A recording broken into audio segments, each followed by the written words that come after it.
All attendees are in listen-only mode. Hello, everyone, and welcome to this Solidworks 22-minute webinar, How to Overcome Data Migration Challenges. My name is Barb Schmitz, and I will be your host. We'd like to jump right in and get started, as we have a lot to cover in 22 minutes. Just a couple of quick items that I'd like to point out before we get started. First, in using GoToWebinar, please notice the full screen button to move in and out of full screen mode. We suggest using full screen mode.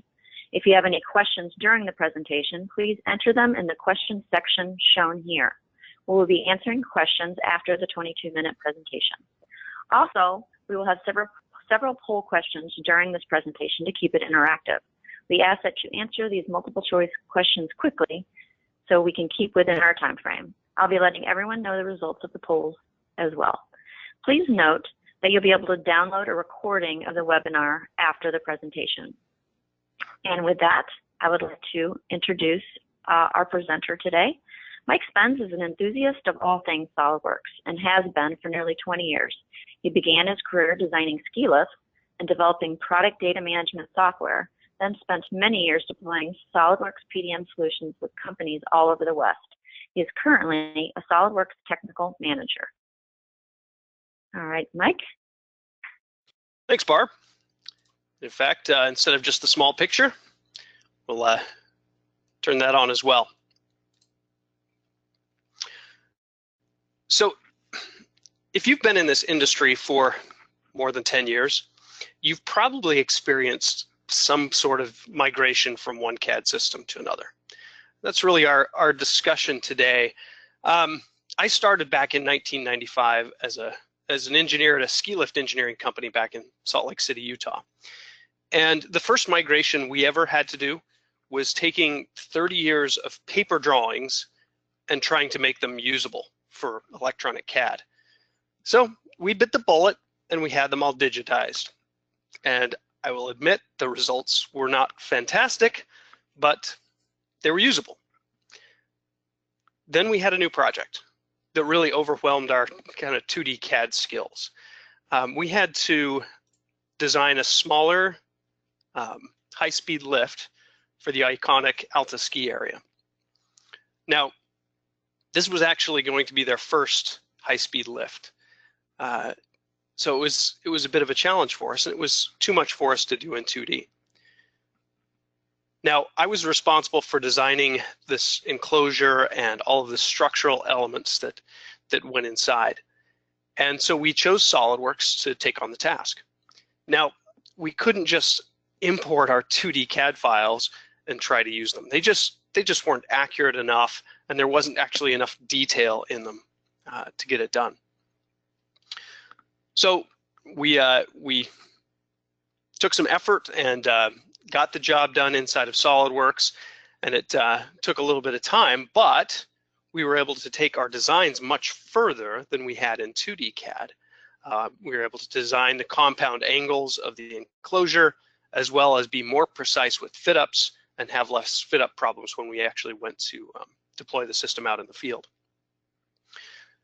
So luckily, most of us are kind of past that 2D migration transition. But migration can always be a bit of a daunting task. So just for fun, I'd like to spend a few minutes and have some interaction from you. If you want to use your cell phone, you can answer this by text, or you can go online to pollev.com/2018 VTHM, or if you text 2018 VTHM to the number 22333, it'll connect you up to Poll Everywhere. And what I'd like to know, just out of curiosity here, is what CAD systems and formats have you migrated from in the past? And I'll give you a few minutes. I'll let some responses start coming in, and then we'll take a look at them together just for fun. But most of us now are transitioning from 3D CAD systems. And with 3D, we have much more accurate, rich information that we want to continue to be able to use. But if you're anything like me, you most likely have hundreds, if not thousands and thousands of parts and assemblies that you want to make sure you can still utilize.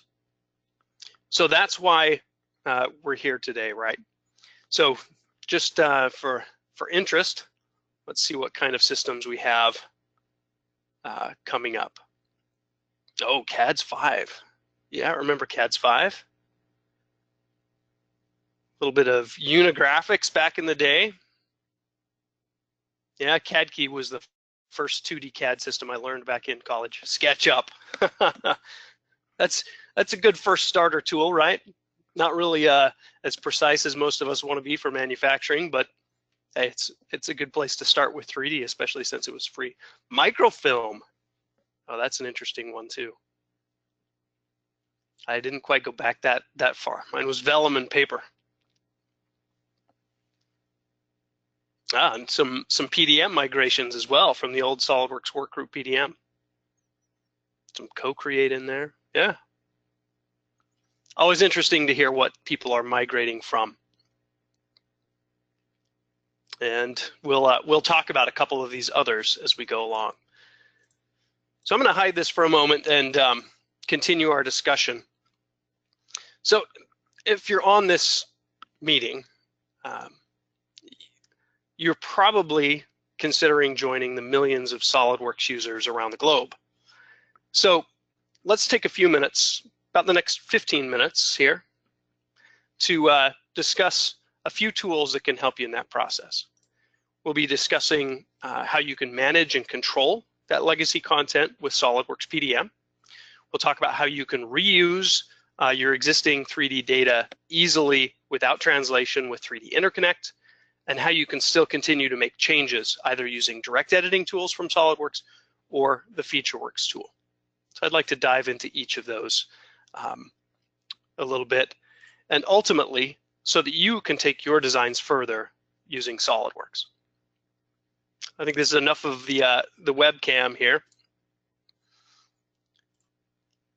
So let's focus on this first topic of managing your content in SolidWorks PDM.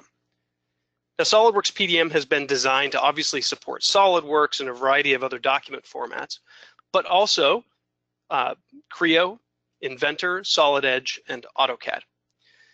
Now, for some of these, for these, we also have plugins so that you can utilize some of the same easy-to-use features right within the CAD platform as you're making the transition.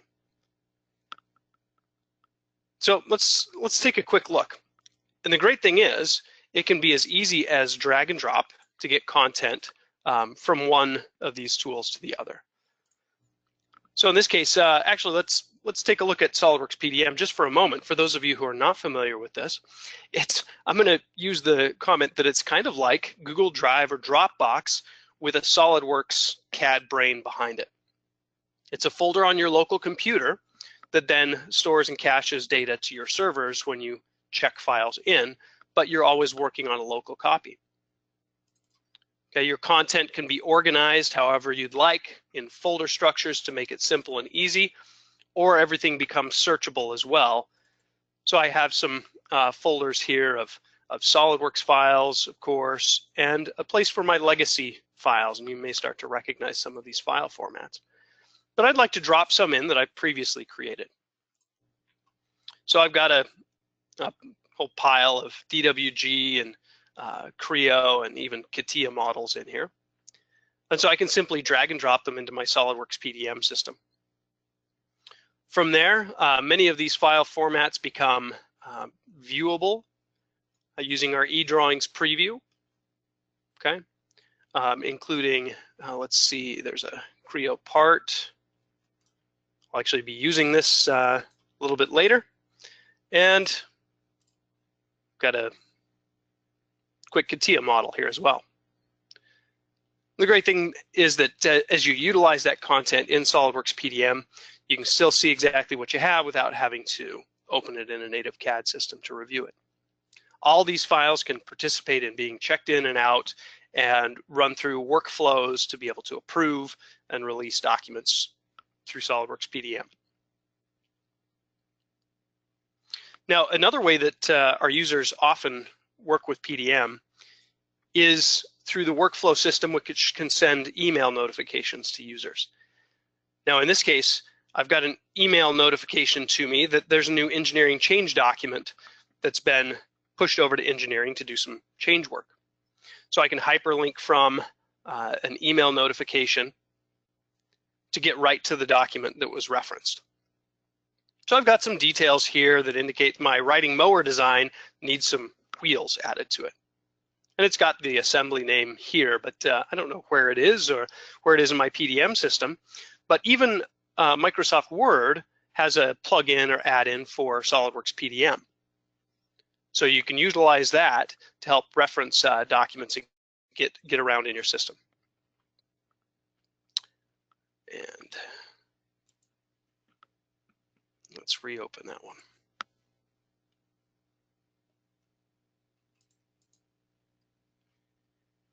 There we go. So I have all of the controls that you might need in inside of the document to check the file out, to move it through its workflow, or just find the document in Windows Explorer. Since I got an email, I'm not sure exactly where it is. So a quick link will take me right to the document inside of SolidWorks PDM.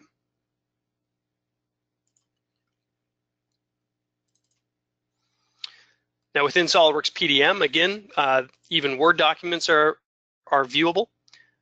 For every document in the system, you can create data cards that make things easily searchable, and so you can put in metadata that helps. But you can also build relationships between files. So this engineering change contains a link to my mower that I'll be referencing here in a moment. And if we look at the contains list on the mower, there are actually some other file formats besides just SolidWorks files. If you notice, I have some inventor assemblies and parts that are being used. So I'll get to why that's the case in just a moment, but let's get that mower open so you can take a look at it. And this is what our work will be on during the rest of the session. So SolidWorks PDM, once you get your data in, it's managed and controlled, searchable, so it becomes easier to reuse your content. Now, as you work towards migrating, there's also a consideration of what to do with the possible hundreds and thousands of parts and assemblies that you have already designed. Now, if this represents all of your design data, you likely have some percentage that are older legacy models that are stable, that won't be changing, maybe are even obsolete. Luckily, there's not much you have to do with those to move forward. Then you have some finalized designs that may still occasionally need changes against them, but they're stable today. And finally, you have that segment of active designs where you're currently finishing a project or a product in development. And with SolidWorks, you have tools available to help you with all three. So we'll talk about how two of these other tools help you out. In fact, specifically 3D Interconnect from SolidWorks helps you reuse content, especially for that active project area, where you may have some design content that's currently still being developed in your legacy 3D CAD system. You can utilize those files directly within SolidWorks without translation. So let's take a quick look at how that works within SolidWorks itself. So focusing on this lawn tractor. Now I'm going to just visually focus in on the area that I want to work on. I need to put the casters on the front and a wheel on the back. So I can import or open a variety of different file formats. Of course, I could just insert regular SolidWorks files, and I'm browsing these from my PDM system. But what you'll notice as well is I can open natively Inventor, CATIA, and Creo, Solid Edge, Unigraphics, even neutral files like STEP and IGES without translation. So in this case, I'm going to start with an Inventor assembly that's been put into my PDM system here. Okay, and in fact, I'm going to show you how changes work. So I'm going to make sure I do this from an old version, and we'll use that idea to help us see what happens when changes are made. Okay, so there's there's the initial design of my caster assembly. But I can simply open it directly into Solidworks.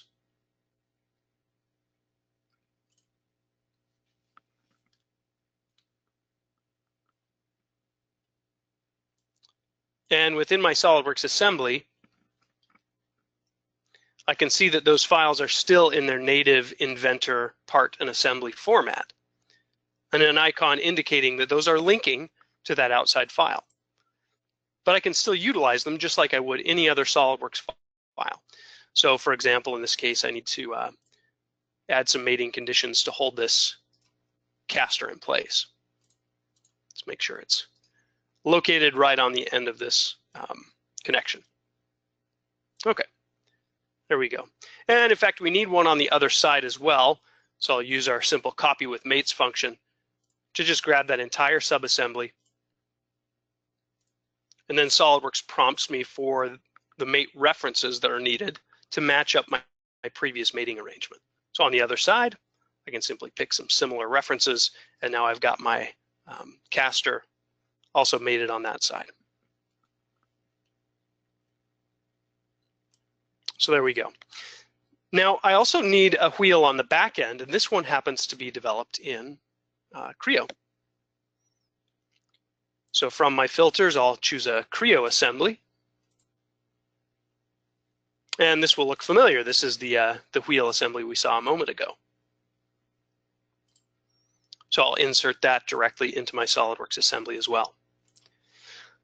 So now I can be working collaboratively with team members who are still actively working on these other formats, and then in SolidWorks, collect them all together and assemble them with our ease of assembly with mates and drag and drop, snap to fit mating conditions.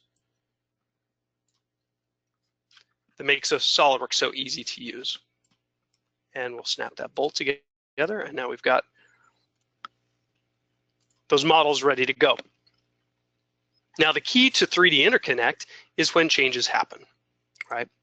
And they will happen. And if those are done in the other CAD system, so for example, in this case on the caster with Inventor, in SolidWorks PDM, as my other users check those files into PDM, I get visual indication that mine are out of date. And so let's just get the latest and greatest.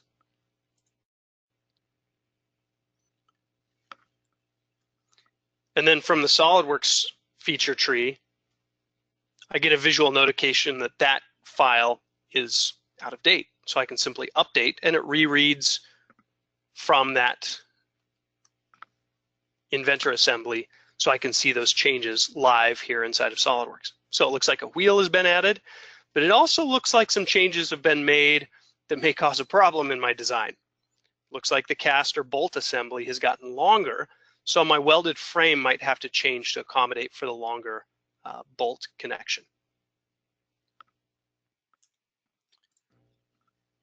So 3D Interconnect allows you to read native CAD file formats from a variety of platforms, including Creo, Inventor, Solid Edge, NX, and CATIA, and have those natively update when the native files are changed.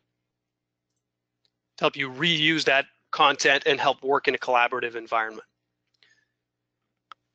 Now, how about making changes? When you have those files that maybe are released now and you've put them into PDM, but you need to make changes in the future, we provide in SolidWorks direct editing tools as well as FeatureWorks to help you make modifications. So let's see how each of these work. First of all, let's focus on this subassembly for a moment. And make a couple changes here. For example, to this component, it needs to be a little bit longer, right? Well, FeatureWorks, even as soon as I open this file, it prompts me if I would like to recognize features available in the part. And if you notice in the tool on the left, I can recognize standard features like extrudes, draft, revolves, hole wizard holes, ribs, fillets, and chamfers, or even sheet metal features for imported or 3D interconnect sheet metal parts. So in this case, this is a fairly standard component, and I can just let FeatureWorks do its work, and it recognized this as a revolve, and that seems to be a good option. It can also add dimensional content to your sketches. So now I have something that's a fully defined SolidWorks model. Now I can make modifications as well. If I don't like the dimensioning scheme that was produced, I can drag and drop my dimensions around, of course, using SolidWorks tools to make it design more like I want. Now, how does that affect my assembly? Let's pop back to that frame assembly and take a look. In fact, we need to see that in the upper assembly so we can see how this might fit. All right. So let me modify that sketch here in the context of the assembly. And what really needs to happen is this shoulder needs to be butted up against this bearing in its new location. So rather than holding the length based on a dimension in the model, let's simply relate these together to geometry in the assembly.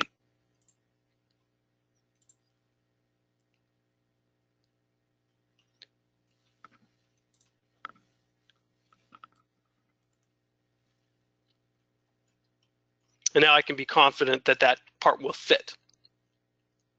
Okay, how about if we want to make changes in another way? Let's take a look at this frame and do a little more modification, but this time with direct editing. Rather than recognizing features in the part, what I'd like to do is simply pull this geometry back a ways. We're extending out further than I really wanted to.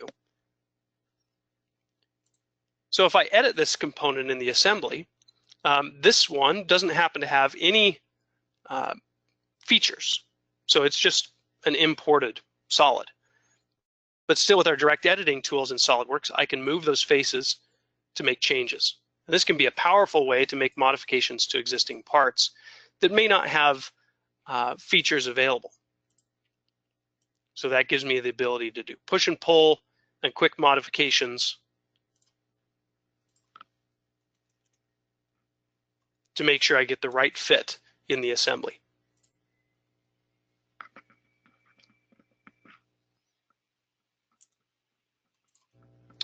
So with being able to still make changes, either using direct editing tools or FeatureWorks, you can quickly modify your assemblies and move forward. So we've seen that you can take existing CAD data and control it and manage it in SolidWorks PDM. We've seen ways to reuse content live with 3D Interconnect, as well as make future changes, either with direct editing tools or FeatureWorks to make modifications to your parts. Whether it's making minor modifications to an area, like in direct editing, or FeatureWorks where you might completely recognize features in the component to move forward. And just as a note, FeatureWorks even lets you recognize features in a local area. So if you simply want to move some holes around or change some fillets or chamfers, you can do that as well. All helping you take your designs further using SolidWorks. Now, if you'd like to know a little bit more about some of these tools and explore them further, you can visit the link below. And I believe Barb will be able to paste that into the chat window so you don't have to furiously write it down or type it out from the screen here. But at this point, I'd like to start taking some questions from the group. Absolutely, Mike. Thank you so much, by the way. Absolutely. Let me just get to a couple quick questions. And our first one is, what is your level of interest in SolidWorks? I'll give you guys, everyone, a few seconds to answer that question. And in the meantime, if you'd like to start typing in your questions for Mike, we can get as quickly as possible to the questions section. And and then our second poll question is, would you like any further information from SolidWorks at this time? All right.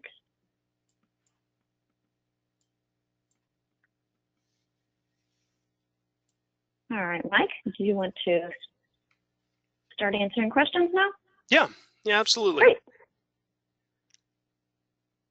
So let's see. Actually, a great question. How much effort does it take to migrate to SolidWorks PDM? That's a good point. That's always a concern in moving to a different, even CAD management tool or PDM system like SolidWorks PDM. For SolidWorks PDM, typical installation and deployment can be done within a week to a month. That's probably pretty average for most of our customers. So it's a quick deployment. Some of our resellers even tout implementations and going live within a few days. So it can be a very simple thing. And as you saw, you can simply copy and paste files into SolidWorks PDM as a way to migrate data in and start utilizing it. So hopefully that covers that one. Another PDM related question. Do you have to have, or excuse me, do you need to have a workflow for each file type? With SolidWorks PDM Professional, you can actually create a workflow, or you can create as many workflows as you want. So it can be flexible that way. However, if you would choose, you can have all files go into the same workflow. In fact, in our PDM standard product that looks exactly like the tool I just showed, but does not have the plugins for other CAD systems, it has one workflow in the system, so all of your files would go into one. Hopefully that covers that question. Let's see. Oh, this is another great one. This is regarding 3D Interconnect. Can SolidWorks simulation be done on another CAD file format? And yes, absolutely. Once you have the files there and available inside